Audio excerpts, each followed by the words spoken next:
Bonjour à toutes et à tous et bienvenue à vous sur Média TV dans On se dit tout. C'est un plaisir de vous retrouver une nouvelle fois. Alors on y va pour notre sommaire. Notre super aliment d'aujourd'hui, de cette semaine, eh bien c'est la pomme à toutes les sauces. On va en savoir un peu plus dans un petit moment. Au boulot ensuite, mais justement lorsqu'on va bosser, que nous n'avons rien à faire à part compter nos heures, c'est mauvais et pour la santé et pour l'entreprise. Le présentéisme et ses conséquences, aujourd'hui dans On se dit tout. Notre femme inspirante voulait devenir diplomate pour sauver le monde. Elle a fini par devenir psychothérapeute et avec la particularité d'offrir ses services gratuitement, entre autres, sur les réseaux sociaux. Zineb Dioré Amour est avec nous. Et pour finir, on va s'occuper de notre santé et ça, je vous l'accorde, c'est rarement glamour. Mais qu'on le veuille ou pas, la prévention passe par l'information. Les spécialistes ont tendance à dire que l'hypertension artérielle est un tueur silencieux. Mais est-il véritablement silencieux ou bien on peut au moins en saisir certaines vibrations? Bref, là encore, on vous dit tout. Très bonne matinée à toutes et à tous. Vous êtes les bienvenus et on démarre. À tout de suite.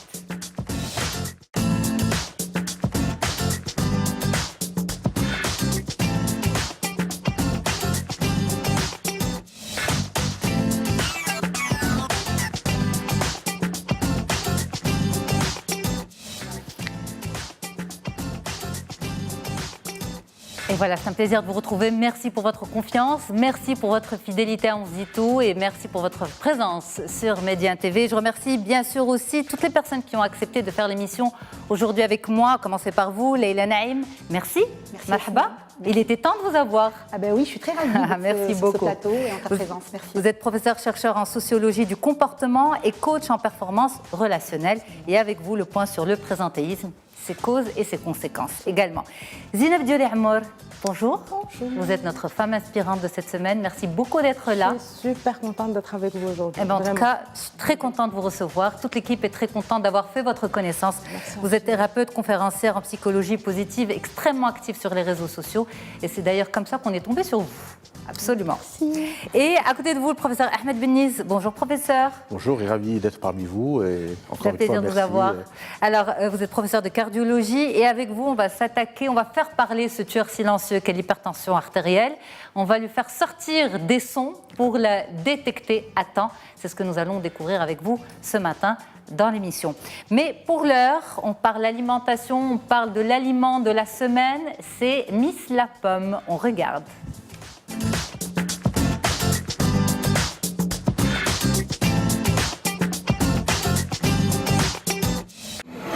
Fruit du pommier, la pomme est originaire d'Asie centrale. Elle aurait été consommée par l'homme depuis le néolithique. Avec environ 80 millions de tonnes récoltées par an, la pomme est une véritable star. Et ce n'est pas pour rien qu'elle figure dans le top 3 des fruits les plus consommés dans le monde après les agrumes et la banane. Il existe plus d'une centaine de variétés de pommes cultivées à travers le monde. Elles se différencient principalement par leur couleur, de verte à rouge, elles peuvent être bicolores ou tachetées, et par leur saveur, croquante, farineuse, sucrée ou acidulée. Composée à 85% d'eau, une pomme pèse en moyenne 150 grammes et apporte près de 75 kilocalories. Cet apport énergétique s'explique par sa richesse en fructose et en glucides qui sont libérés progressivement dans l'organisme. La pomme contient également des fibres solubles comme les pectines, qui ont une efficacité reconnue pour diminuer le taux de cholestérol. Ces mêmes pectines gonflent dans l'estomac au contact de l'eau, donnant ainsi une sensation de satiété. La pomme est donc un véritable coupe-faim naturel, idéal pour les régimes minceurs. Mais il ne faut surtout pas négliger la peau de la pomme.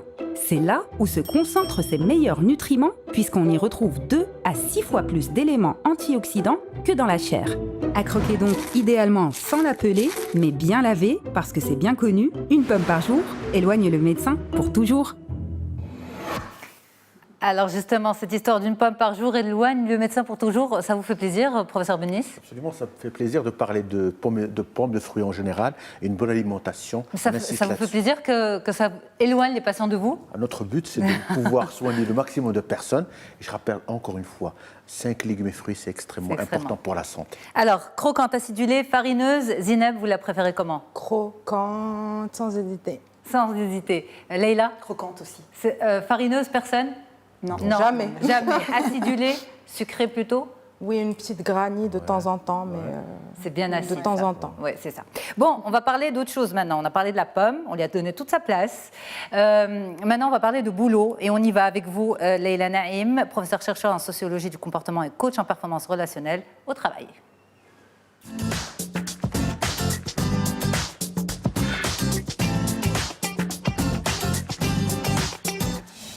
Merci beaucoup d'être là. Alors très souvent, on parle d'absentéisme parce que justement, ça fait énormément de mal à la performance à l'entreprise. Mais depuis quelques temps, les spécialistes parlent également de présentéisme, à savoir être sur place, beaucoup sur place, mais à ne pas vraiment être productif. Alors, on va regarder un témoignage. On s'est adressé à un grand patron pour nous aider à bien introduire le sujet. On regarde. Salim Nani, j'ai été directeur général pendant près de 30 ans dans de très grosses entreprises marocaines, dans l'industrie essentiellement. J'ai géré des entreprises qui avaient jusqu'à 1800 salariés. Selon moi, le présentéisme, c'est la présence physique du salarié dans les locaux de l'entreprise. Si vous regardez autour de vous, vous allez voir que les patrons d'entreprise exigent que leurs salariés soient là.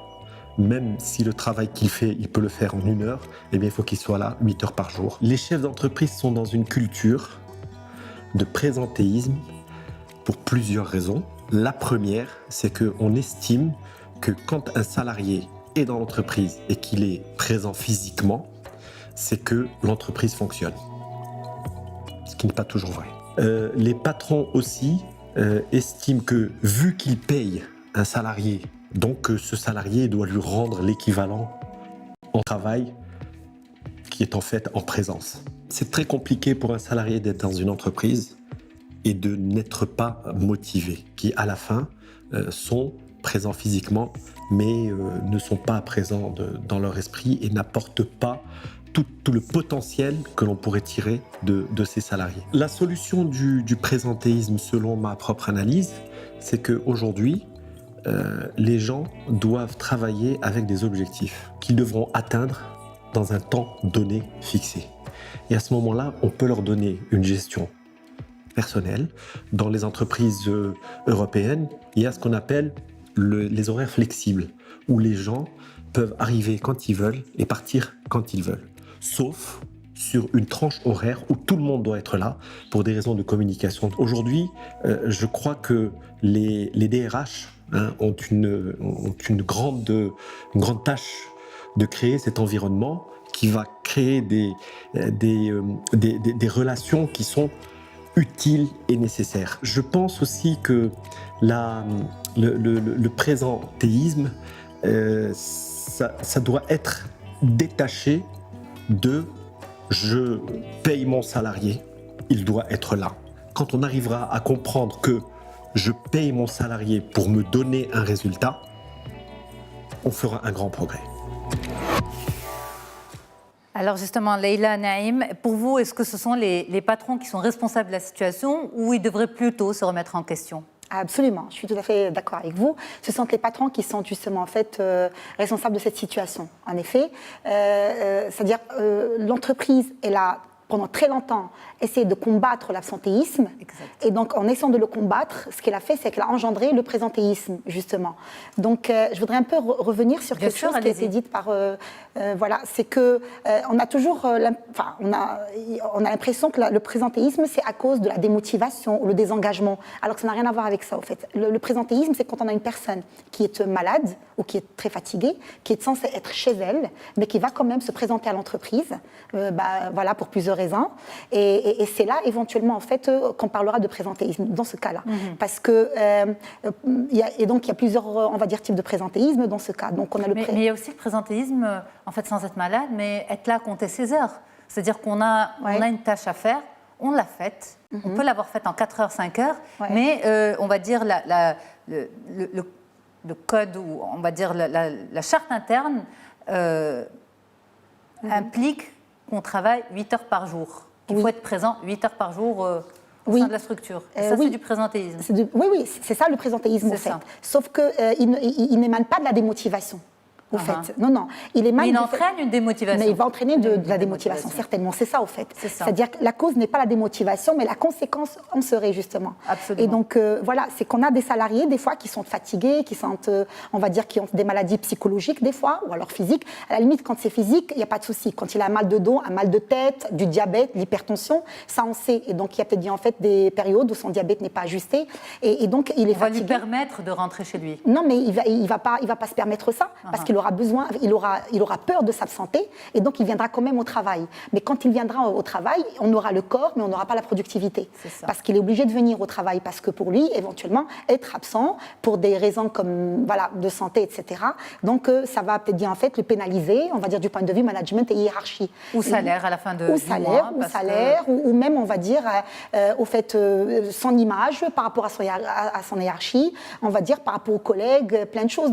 Et donc il va être là quand même au bureau. Mais le problème qui va se passer, c'est quand il est au bureau et quand il ne travaille pas, mais quand il est présent uniquement par son corps, il y a ce qu'on appelle le conformisme social.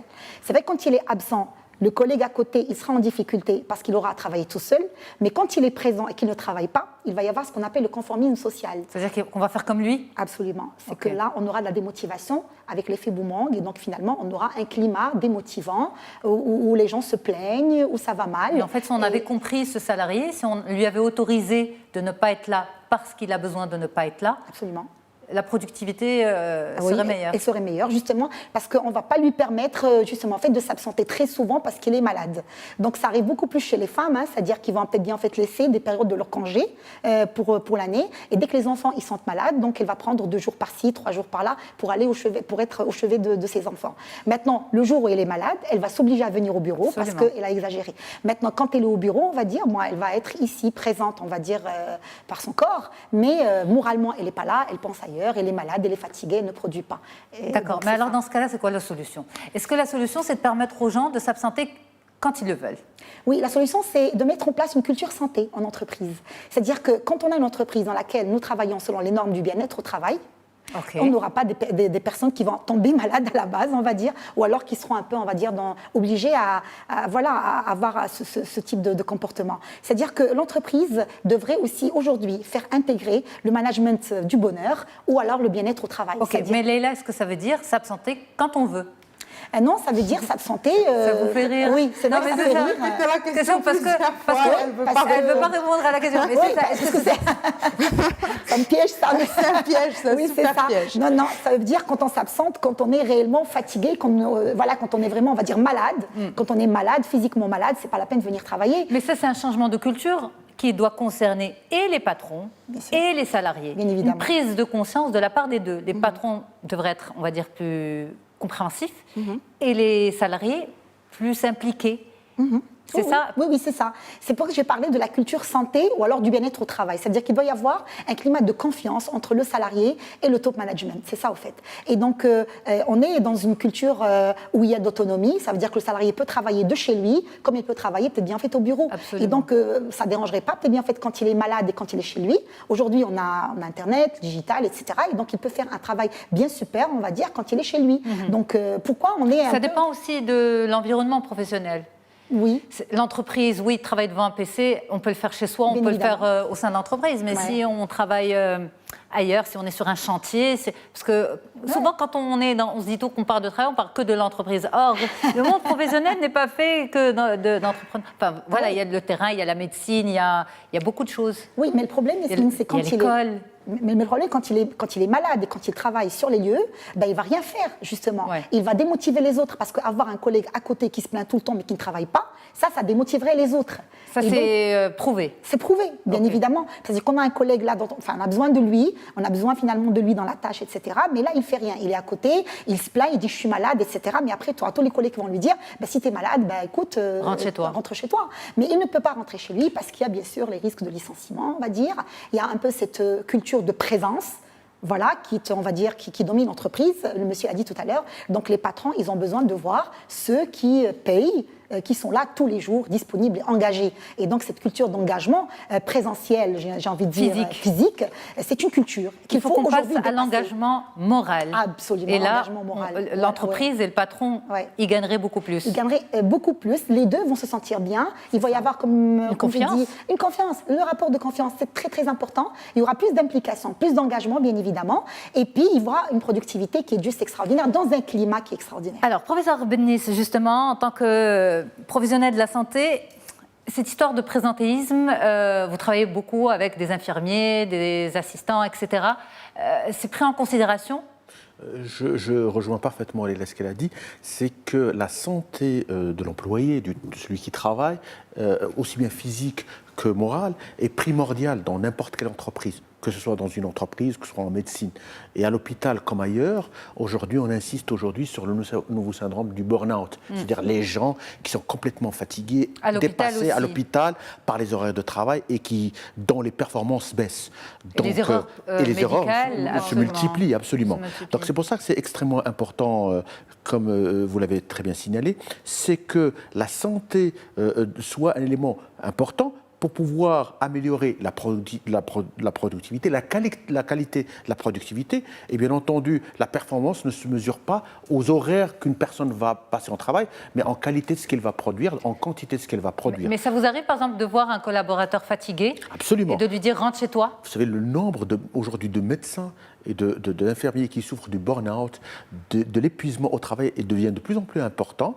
Il y a beaucoup d'émissions, beaucoup de choses qui ont été dites là-dessus, et aujourd'hui, ça devient un vrai problème. Et on voit, et vous avez vu même des médecins ou des infirmiers qui craquent à la fin.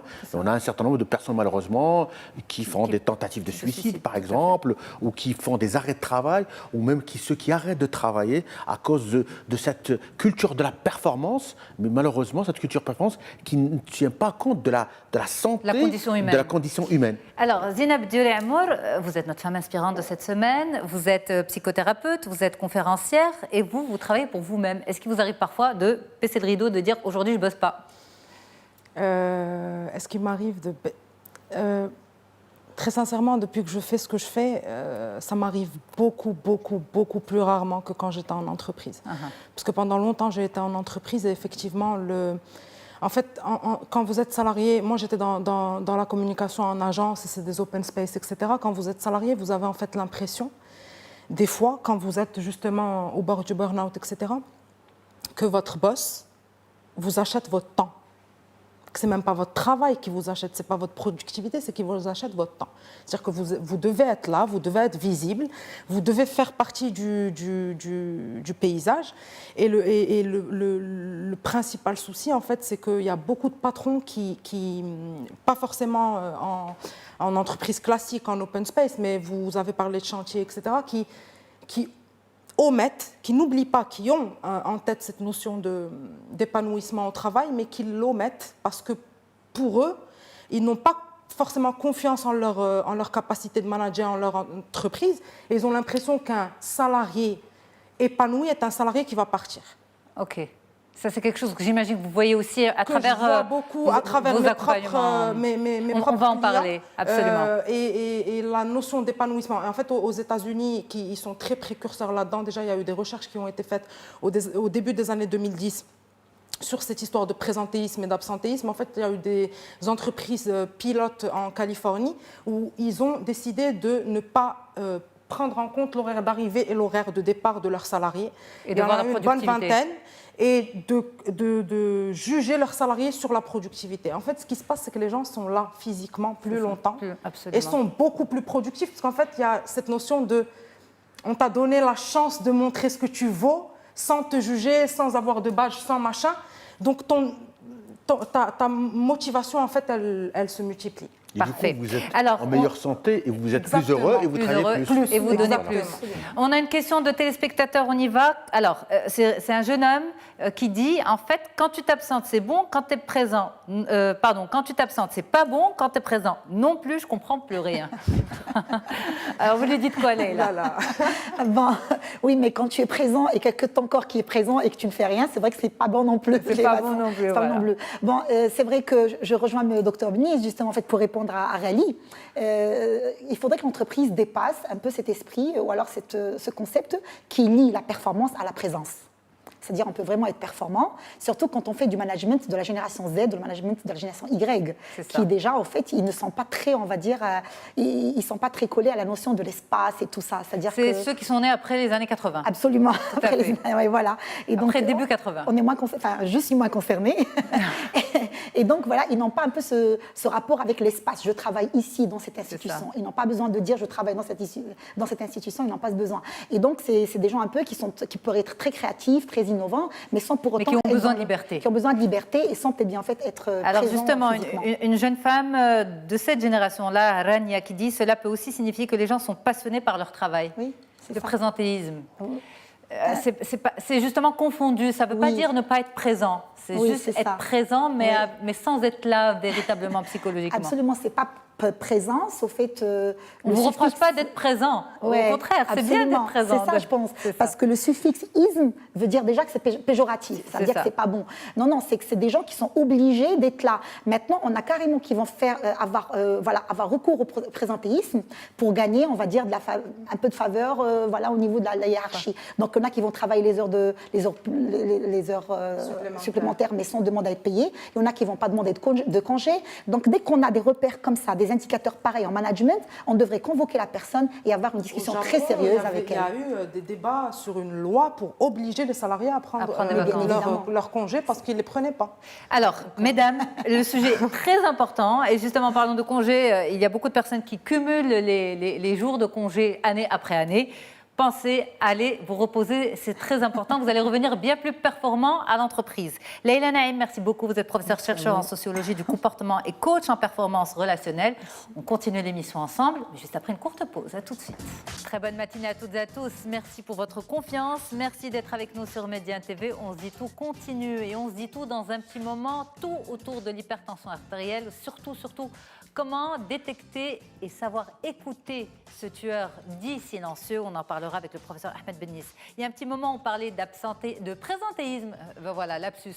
Absentéisme, on va dire psychologique, de présentéisme avec vous, Leïla Naïm. Et pour l'heure, place à notre femme inspirante de la semaine. À tout de suite.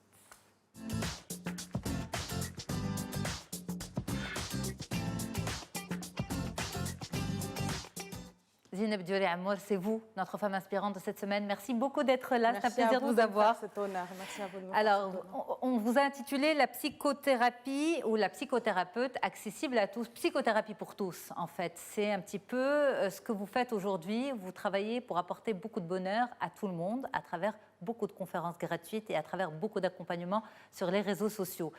Au départ, vous vouliez devenir diplomate pour sauver le monde. Vous avez trouvé votre moyen de le faire.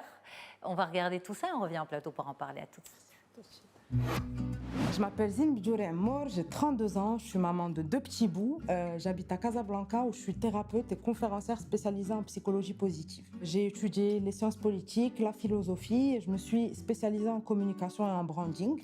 J'ai commencé à travailler à Paris dans l'industrie de la mode. Et ensuite, quand je suis rentrée au Maroc pour m'installer, j'ai travaillé dans la mode, mais dans tout ce qui est art graphique, etc. En 2013, je suis devenue maman. Et avec la maternité sont venues beaucoup de questions sur ce que j'avais envie de transmettre à ma fille, etc. Donc c'est à ce moment-là que j'ai fait une pause pour m'occuper d'elle et aussi pour reprendre mes études. J'ai décidé de suivre des cours en psychologie positive. Et en fait, ça a tellement transformé ma vie qu'au bout de quelques années, en fait, j'ai décidé de partager ça avec les gens. Ma journée type, en fait, elle commence très tôt le matin. Je médite, ensuite j'enchaîne avec le moment famille, petit déjeuner, les enfants vont à l'école et mes matinées sont consacrées à mes clients. L'après-midi, généralement, c'est dédié à Instagram. Je réponds aux questions des gens, soit par mail directement ou là par vidéo quand j'estime que la réponse peut intéresser un maximum de personnes. La plupart des week-ends, en fait, j'organise des événements gratuits ouverts à tous. Donc ça peut être des thérapies de groupe autour de l'anxiété ou j'organise des workshops, des ateliers autour du développement de l'identité créative avec des profils tous aussi différents les uns que les autres. On essaie de discuter de ce qu'est la créativité, de ce qu'est l'identité, de comment on fait pour être créatif et impacter son entourage, de comment on fait pour dépasser ses blocages au quotidien. ce que nous apprend la psychologie positive, c'est que le bonheur est accessible à tous, indépendamment de notre âge, de notre condition physique, de notre condition sociale et de tout ce qu'on pense en fait, de tout ce qu'on pourrait penser. Et un des éléments principaux, des piliers de la psychologie positive, c'est la gratitude. C'est le fait d'apprendre à vouloir ce que l'on a au lieu d'avoir toujours le regard comme ça braqué sur ce que l'on pourrait avoir. Et quand j'ai commencé à faire ces exercices-là, j'ai voulu les faire avec ma fille. Donc elle était toute petite et on a commencé à les faire ensemble. Et au moment du coucher, je lui demandais de me raconter les événements de sa journée qui l'ont touchée, qui l'ont rendue heureuse, etc. Et la première fois qu'on a fait cet exercice ensemble, en fait, je lui dis ma chérie, donc tu partages avec moi. Et elle me dit, tout à l'heure quand je me suis brossé les dents, quand j'ai terminé, j'ai regardé dans le miroir, j'ai fait comme ça. Et mes dents étaient toutes blanches, elles brillaient et ça m'a rendue super heureuse. Et en fait, les enfants ont énormément de choses à nous apprendre dans le sens où réellement le bonheur, c'est un état d'esprit, c'est une manière de voir les choses qui s'apprend finalement. Et vous êtes avec nous justement pour nous raconter un peu plus tout ça parce que, vous l'avez dit, vous avez 32 ans, vous êtes aujourd'hui maman de 2 petits bouts de chou, mais vous avez un sacré bagage, vous avez fait plein d'études, vous avez touché un petit peu à tout, vous avez fait des études de philo, vous avez fait des études de relations internationales, de communication, vous avez travaillé dans l'art, vous avez travaillé dans le marketing, vous avez travaillé dans la mode, au Maroc, à l'étranger, vous avez lancé un magazine de culture qui s'appelait Wassar, et aujourd'hui vous faites autre chose, vous êtes dans la psychothérapie. Pourquoi tout ça? Comment tout ce bagage et pourquoi ce besoin? En fait, c'est pas vraiment autre chose. C'est juste pour moi, c'est une continuité. C'est-à-dire que j'ai été prof très jeune. À 24 ans, j'ai commencé à enseigner à des gens qui parfois avaient le double de mon âge. Et c'est quelque chose qui m'a beaucoup appris sur moi parce que la première fois où j'ai donné cours, par exemple, j'étais en panique totale. Mais vraiment. Cours d'art. Cours d'identité créative, en fait, de culture mode. Donc, c'est de la culture générale. Avec, mais avant, vous aviez travaillé justement dans des grandes maisons, ouais, dans des grandes maisons à Paris. Et en fait, quand j'ai repris mes études avec la maternité, quand je me suis arrêtée, j'ai repris mes études, j'ai fait un programme de psychologie positive. Et à ce moment-là, j'avais toujours envie de partager, mais j'avais plus envie de partager avec une notion de hiérarchiser. C'est-à-dire que j'avais plus envie d'enseigner. J'avais envie de partager avec. Au-dessus de. C'était quelque chose qui me dérangeait un peu. Et donc, du coup, j'ai décidé de partager d'une manière horizontale. Voilà. Absolument. Donc, absolument. c'est juste une continuité pour moi. C'est-à-dire que la mode est toujours là, l'art est toujours là. D'ailleurs, vous parlez de réseaux sociaux. Quand je ne partage pas une vidéo, je parle d'un thème en particulier, je partage des artistes, des séries mode, des choses comme ça, parce que c'est des choses qui font partie de moi. Donc, c'est juste en fait comme si je me permettais d'être moi à 100%. Sachant que la psychologie positive m'a changé en tant qu'individu. Alors, on en a parlé avant, bien sûr, pour préparer l'émission, et vous m'avez dit au téléphone... C'est vrai de quoi vous allez parler. Je sais ce que vous allez dire. Vous m'avez dit... Bon, nous, on est honnête avec les téléspectateurs. Voilà, vous m'avez dit, c'est vrai que quand j'ai commencé à m'intéresser à la psychologie positive, ça m'a paru un petit peu neuneux. Je me dis, mais de quoi il me parle? C'est complètement ridicule. Où est-ce que j'ai mis les pieds? Est-ce que j'ai fait le bon choix? Eh bien, finalement, non. La psychologie positive, ça a beaucoup de sens. Ça a énormément... En fait, si vous voulez, je prends toujours l'exemple d'un oignon et on est au centre de l'oignon, c'est-à-dire notre intuition, notre feu est au centre de l'oignon et viennent se rajouter des couches. Donc, ça peut être soit le système éducatif, soit la famille, la société, etc. Et en fait, si vous voulez, la psychologie positive, elle a tendance à vous ramener à votre essence. C'est-à-dire que vous... C'est pour ça qu'au départ, ça peut sembler... Ça peut sembler très compliqué. C'est-à-dire que vous êtes là, vous êtes salarié, vous devez gagner votre vie, vous avez des factures à payer, vous avez des choses à faire et tout. Et on vous explique qu'en fait, il faut prendre 10 minutes avant de dormir, prendre un carnet et noter toutes les petites choses qui se sont passées dans votre journée. Vous venez de coucher 2 enfants, il y en a un qui vient de vomir dans le couloir, machin. Vous êtes là, vous vous dites, mais le gars, c'est pas possible, il y a un truc qui va pas. Et finalement, vous vous rendez compte que votre cerveau est un espace qui est complètement modulable et que vous pouvez en faire ce que vous voulez. Et que le fait de vous rendre compte que cette salade à la ricotta est fantastique va faire que la prochaine fois quand vous allez vouloir déjeuner et qu'on va vous poser une salade, vous allez ressentir une espèce de bonheur. Donc aujourd'hui, vous émerveillez surtout ? Presque. J'apprends en tout cas, c'est un apprentissage. Je pense Enfin, j'apprends. C'est mon objectif est de m'émerveiller surtout, bien sûr. Alors, vous partagez énormément sur les réseaux sociaux, mais on va dire que ça, c'est votre génération. Oui, c'est ma ça, génération. c'est votre Oui, génération. oui, oui. Et grâce aux réseaux sociaux, vous êtes accessible. Et grâce aux réseaux sociaux, vous faites beaucoup de bien aux gens. Vous partagez beaucoup de choses sur la psychologie positive. Comment ça fonctionne? Ben, c'est assez simple en fait. L'avantage des réseaux sociaux, c'est que tout le monde est accessible. Donc en fait, moi, je reçois énormément de messages tous les jours. J'essaie de faire des no-email zones dans ma vie, parce que sinon, c'est tout le temps, je dois répondre. C'est assez compulsif. D'ailleurs, mon téléphone s'est déchargé depuis tout à l'heure, je suis un peu en On panique. vous a trouvé un chargeur. Ouais, merci. Merci Mehdi, hein, c'est super sympa. Et donc, du coup, le matin, je le consacre à mes clients.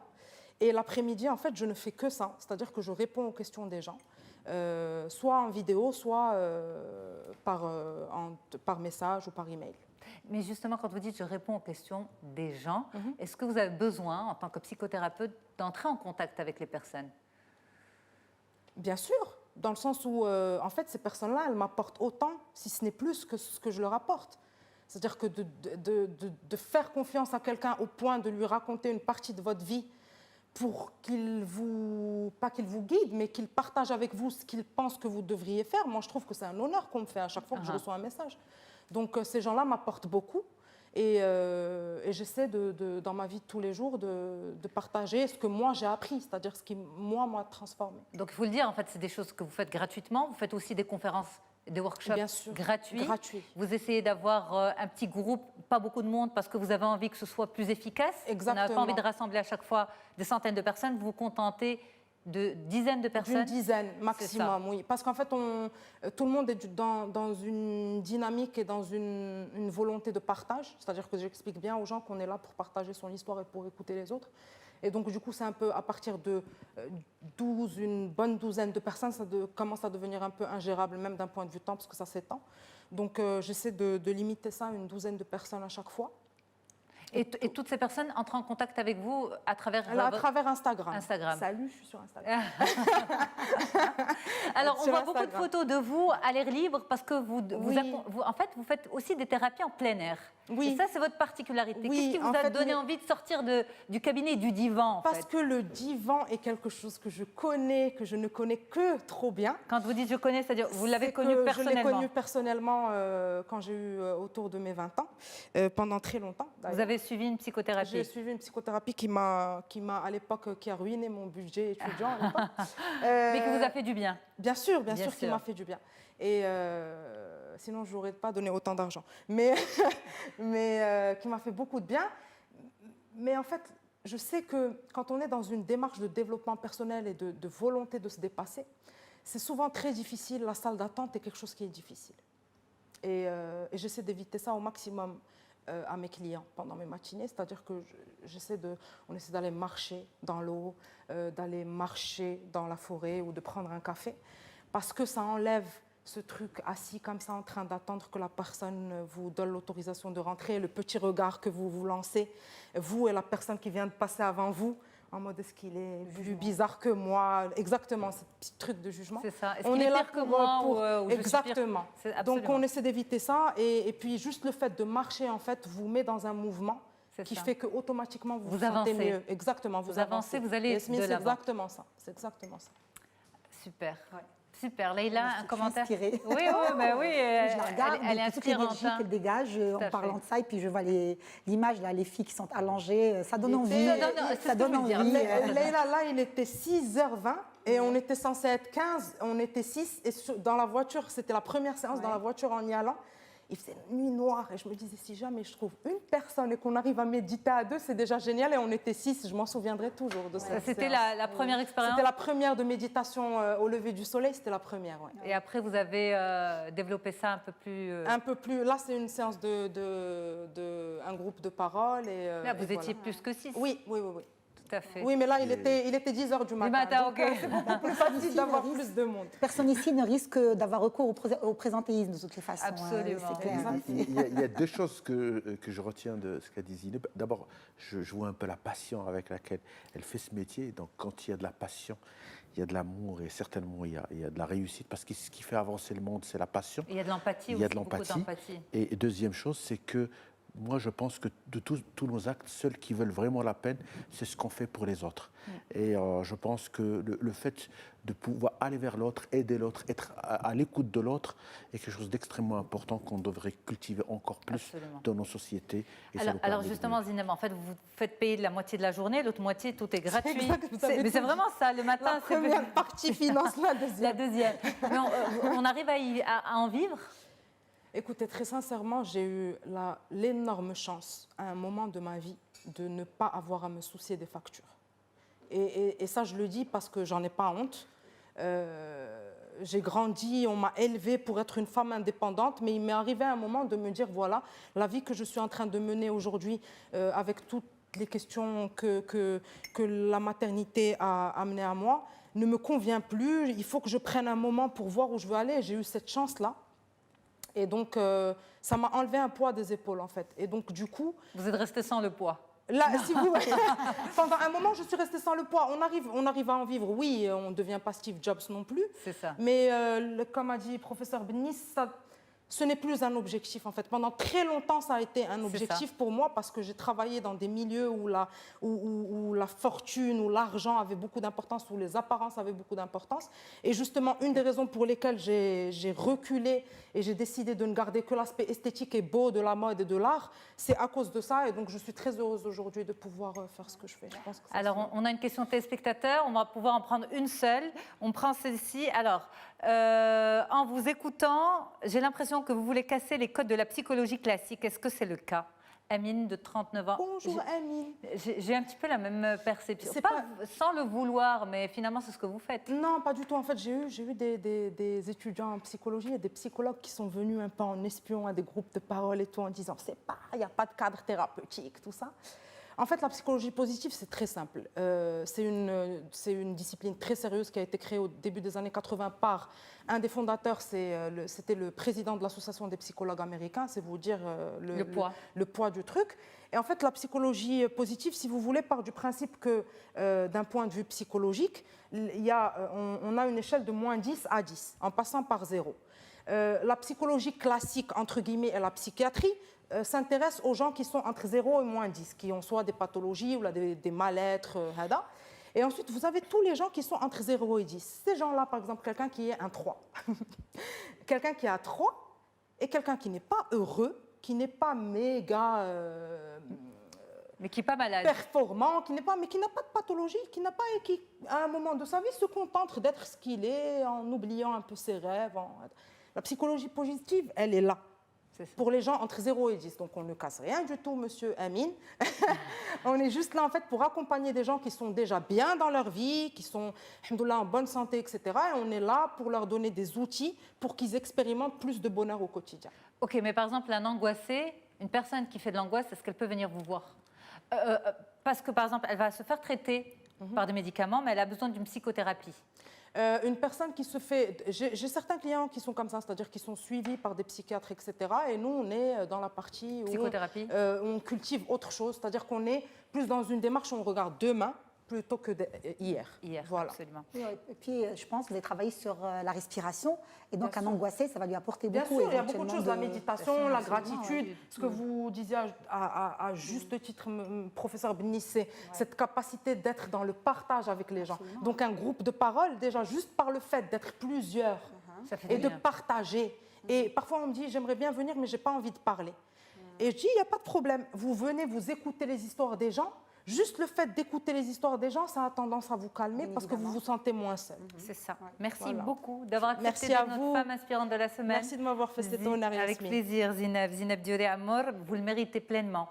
Merci beaucoup. Alors, messieurs, dames, on reste ensemble, on continue l'émission pour nos téléspectateurs. On se retourne vers vous, professeur Benis. Tout le monde a adoré ce que vous avez dit, mais là, vous allez parler d'un sujet qui ne fait pas plaisir. De l'hypertension artérielle. L'hypertension artérielle, vous allez me dire, c'est ma spécialité. Alors, on en parle avec vous dans la rubrique Bien-être et santé.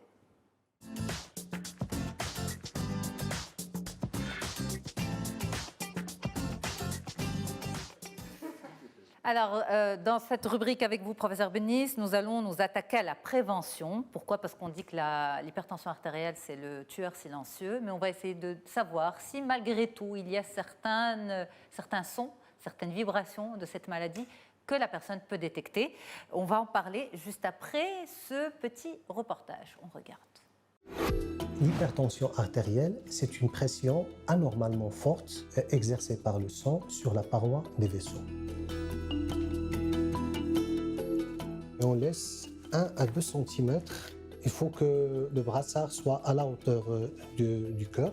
La pression systolique, c'est une pression maximale exercée par le sang sur les parois des vaisseaux quand le cœur se contracte et envoie du sang. Donc, elle est maximale. Et la pression diastolique, c'est la même chose. C'est une pression exercée par le sang sur les parois quand le cœur se relâche et reprend son volume initial. Je vois bien que votre tension, elle est très bien. Elle est de 122 sur 77. Normalement, c'est une pression presque idéale parce qu'on considère qu'une tension est normale lorsqu'elle est en dessous de 14,9.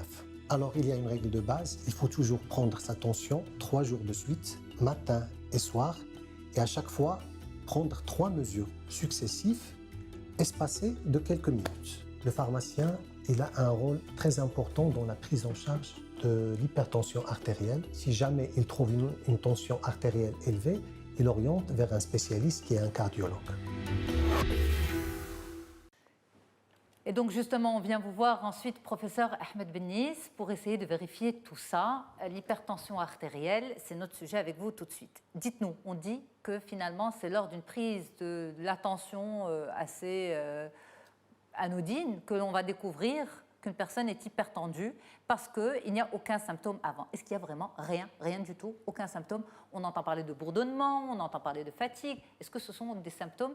Le bourdonnement, par exemple, propre à l'hypertension. Le plus souvent, l'hypertension artérielle est une maladie silencieuse. Donc, dans la majorité des cas, dans 90% des cas, c'est à l'occasion d'une visite systématique ou d'une prise de tension qu'on découvre qu'on a une pression artérielle élevée. On peut avoir des signes, mais le plus souvent, ils sont tardifs. Les maux de tête, généralement, ça veut dire que la tension est assez élevée.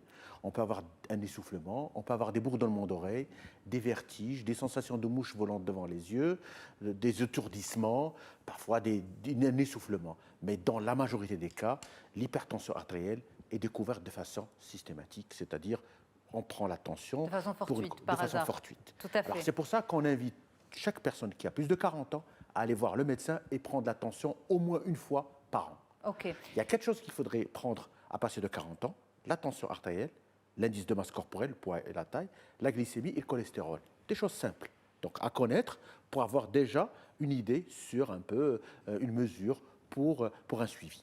Ok, mais là encore j'insiste, une fois qu'on a par exemple ces symptômes de bourdonnement, de mouches devant les yeux, ça veut dire que l'hypertension est déjà installée ou bien que ce sont les prémices d'une hypertension? Il n'y a pas de parallélisme et de corrélation entre les symptômes et le niveau de pression artérielle. Vous pouvez trouver des gens qui ont des niveaux de tension assez élevés sans aucun symptôme. À l'inverse, vous pouvez avoir des personnes qui ont des maux de tête ou qui ont des vertiges, qui ont des hypertensions modérées. Donc il n'y a pas de parallélisme entre le symptôme et la maladie. Le symptôme a le mérite d'amener la personne à consulter. Il pousse la personne à consulter. Mais en général, c'est un tueur silencieux. Il faudrait absolument prendre la tension artérielle de façon systématique à partir de 40 ans. Ok, on est hypertendu à partir de quelle valeur? À partir de 140 sur 90 mm de mercure. Donc 14,9. C'est déjà hypertendu. C'est déjà de l'hypertension. Mais c'est de l'hypertension. C'est de l'hypertension artérielle. Mais il ne faut pas prendre la tension une seule fois. C'est plusieurs prises. Parce qu'il y a toujours cet effet blouse blanche. Vous partez chez le médecin, vous avez peur, vous déclenchez une tachycardie, ça fait monter la tension. Et puis, il faudrait la prendre à plusieurs reprises. Deuxièmement, il faudrait insister sur les conditions de mesure de la pression artérielle. Les recommandations disent aujourd'hui qu'il faut se reposer au moins pendant 5 minutes, au repos le plus total, dans une chambre bien aérée. Il ne faut pas avoir bu du café ou avoir pris un excitant. Il faut être complètement relâché. On prend 3 fois la tension artérielle, bras droit et bras gauche, et on ne tient pas compte de la première prise. On tient compte de la deuxième et troisième prise pour justement enlever cet effet de peur de blouse blanche. Et puis, en général, on convoque la personne 15 jours après pour contrôler effectivement s'il est hypertendu. Donc le traitement est donné directement après? Si par exemple, on confirme le 14,9? Si il est confirmé, on gradue l'hypertension artérielle en 3 grades. Grade 1, 14 sur 9. Grade 2, plus de 16 sur 10. Et grade 3, plus de 18 sur 11. globalement. Voilà. Donc, alors, si l'hypertension est confirmée, à ce moment-là, il y a deux règles importantes. Il y a ce qu'on appelle les règles hygiéno-diététiques, c'est-à-dire on va modifier son style de vie. On va marcher un peu, on va arrêter de fumer, on va maigrir, on va manger un peu moins salé, on va consommer plus de salade, des légumes et fruits, et on va plus être dans le mouvement et réduire la masse corporelle et l'indice masse corporelle. Et puis, après, on va commencer le traitement. Alors, on va commencer le traitement pas à pas, et l'objectif tensionnel est d'arriver à la tension de 13,8 ou 88 mm de mercure. Pourquoi? Parce qu'on estime que plus la tension s'élève, plus le risque pour le cerveau, pour le cœur, pour les reins, pour les artères augmente. C'est-à-dire que c'est un tueur silencieux. Ça va abîmer plus facilement les artères. C'est-à-dire les artères du cerveau, par exemple, c'est l'accident vasculaire cérébral, c'est aujourd'hui les démences, c'est les pertes des fonctions supérieures. Au niveau du cœur, c'est l'infarctus, l'insuffisance cardiaque. Au niveau des reins, c'est l'insuffisance rénale. Mais aujourd'hui, on sait que les traitements depuis 50 ans on diminue de façon drastique et de façon importante ces complications majeures. Alors, lorsqu'une personne se sait hypertendue, lorsqu'elle se fait traiter et que certains symptômes que vous avez évoqués tout à l'heure refont surface, à savoir bourdonnement, mouche devant les yeux, maux de tête, est-ce que ça veut dire que la tension artérielle est en train d'être déréglée? Je le répète encore une fois, il n'y a pas de corrélation entre le symptôme et le niveau de pression artérielle. Ce qu'il faut, il faut que ces personnes soient sous contrôle médical régulier. C'est-à-dire qu'en général, on fait une consultation la première fois que la personne arrive, à 1 mois, à 3 mois, à 6 mois, à 1 année. Et dans ces consultations, on vérifie deux choses importantes. Est-ce que la tension est bien contrôlée et est-ce que la personne tolère bien le traitement qu'on lui a prescrit? Ça a des effets secondaires? Chaque médicament a des effets secondaires. Mais aujourd'hui, nous avons avancé sur le plan thérapeutique et aujourd'hui, on a des thérapeutiques qui sont mieux tolérées et les gens acceptent mieux. Alors, nous avons aujourd'hui les possibilités thérapeutiques de traiter les gens. Il faudrait que les patients puissent suivre leur traitement. Il ne faut pas qu'ils arrêtent leur traitement. L'alimentation, c'est important aussi. Par exemple, bien sûr, au-delà du sel, etc. Est-ce qu'il faut arrêter le sel? D'abord, je glisse rapidement la question. Et ensuite, tout ce qui est condiments et tout ce qui est, par exemple, céleri, etc. On dit que c'est mauvais, notamment, par exemple, le harira, on dit que c'est mauvais pour les personnes hypertendues. Alors, il faut réduire la consommation de sel, mais sans passer dans les extrêmes. Parce que le régime sans sel strict, comme un régime riche en sel et en excès de sel, c'est dangereux, dans les deux sens. Les extrêmes ne sont jamais bons pour la santé. Jamais peu, jamais trop. Et puis, il faut éviter le sel de table, par exemple. Ne pas rajouter. Ne pas en rajouter. Et éviter les sels qui sont cachés dans les conserves, par exemple. Dans les poissons, le thon, par exemple, dans les conserves, dans la charcuterie. Le céleri il faut vraiment voir un peu la quantité de sel qui est dedans. Voilà. Dans le céleri. Le céleri, c'est-à-dire krafs. Ah, je ne sais pas, je ne sais pas. Je ne suis pas spécialiste du krafs. Pourquoi je vous sors ça? C'est parce que justement, j'entendais une personne hyper tendue dire le harira, qui contient beaucoup de krafs, de céleri, c'est pas bon pour les personnes hypertendues, mais je vais quand même me faire plaisir, je vais prendre un bol. On n'en arrive pas à ça. Il y a un certain nombre d'idées, par exemple, touma, par exemple, l'ail, par exemple, mais on n'a aucune étude scientifique qui dit que le fait de consommer de l'ail permet de réduire la pression artérielle. C'est culturel, mais ça n'a pas donc médicalement... C'est une croyance. C'est une croyance, voilà. Absolument. Voilà, pour répondre. Mais là, son effet. C'est ça, tout à fait.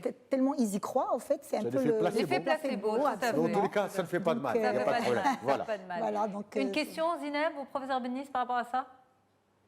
Non, moi, je suis hypotendue. Donc, c'est le truc inverse. J'ai droit à tout le sel que je veux. Alors, il faut bien manger, bien vous hydrater.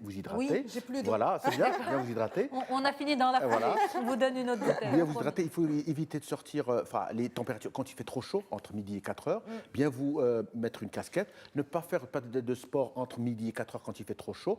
Bien vous hydrater. Et le soir, il faut peut-être surélever un peu les membres inférieurs. Ça permet de monter la tension. Donc, petite tension. Voilà, petite tension. En fait. Oui, c'est ça. Et puis, parfois, on peut porter des bas avarices pour augmenter le flux, le retour veineux. Et puis, les grossesses, c'est un peu difficile. Oui. Et quand vous passez d'une position couchée à la position debout, il faut y aller progressivement. On s'est dit la consultation tout à l'heure. Oui, bien sûr.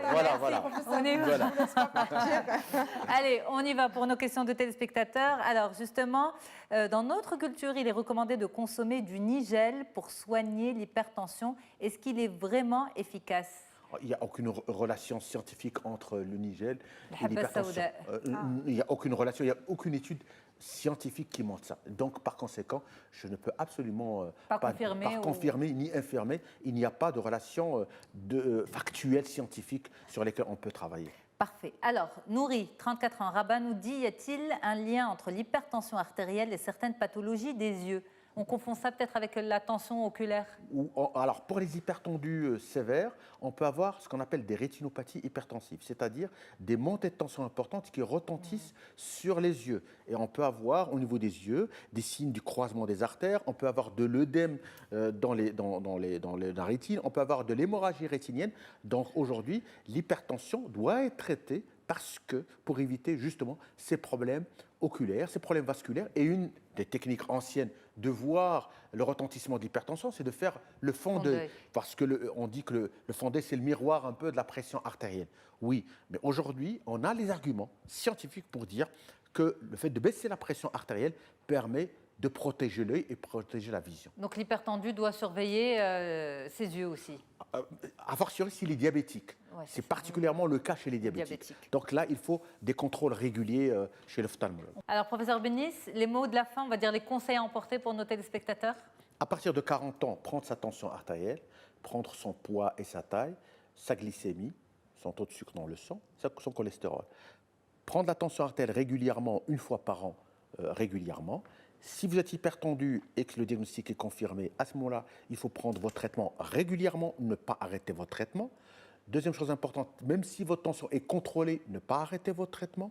Surveillez votre poids, mangez sain, ne pas fumer, bougez régulièrement. Nous avons les preuves aujourd'hui que, quand on traite une hypertension artérielle, on réduit jusqu'à 50% les complications des accidents vasculaires cérébraux, les complications comme l'insuffisance cardiaque. Donc aujourd'hui, nous avons les moyens de traiter les gens et de mieux les protéger. Si nous avons les moyens, il faut que les gens eux-mêmes le veuillent aussi. C'est-à-dire qu'il faut que les personnes se fassent dépister. Et quand ils sont sous traitement, les personnes ne doivent pas arrêter le traitement, doivent être sous contrôle régulier. Parce que malheureusement, on voit un certain nombre de personnes qui sont bien traitées, qui arrêtent le traitement, et puis paf, la tension augmente. Et il y a des arrêtent le traitement d'elles-mêmes parce qu'elles se disent que tout va bien? Parce que le plus souvent, c'est asymptomatique. Pourquoi moi je vais prendre un traitement alors que je ne sens absolument rien? Mais justement, le but du jeu, c'est de ne rien sentir et de vous protéger. Et c'est le but du traitement. Et de se faire plaisir avec un bon bol de harira avec le céleri. Il n'y a aucun souci, vous pouvez le prendre. Mais l'essentiel, c'est de... Vous m'avez inspiré tout à l'heure. Chaque matin, quand on se réveille, il faut se dire qu'est-ce que je vais faire pour ma santé, pour l'autre et pour ma santé aussi. Donc, je vais me réveiller, je vais faire un peu de sport, je ne vais pas fumer, je vais manger un peu de salade de légumes et fruits, je vais me sentir heureux. Et tout ça, ça fait partie du hygiène de vie et du bonheur de vivre. Voilà. Et de rendre chaque jour comme une fête. Et c'est ça un peu le but de la vie. Surtout célébrer. Ben on finit sur ça, on ne peut rien dire d'autre après, c'est tellement beau. Ouais. La vie est une fête. C'est beau. C'est très beau. Parfait. Merci infiniment, merci à tous d'avoir été là. Leïla Naïm, merci beaucoup. Leïla Naïm, professeure chercheur en sociologie du comportement et coach en performance relationnelle. Zineb Dioré Amour, thérapeute et conférencière en psychologie positive. Et professeur Ahmed Benis, professeur de cardiologie. On remercie aussi la pomme d'avoir été avec nous ce matin.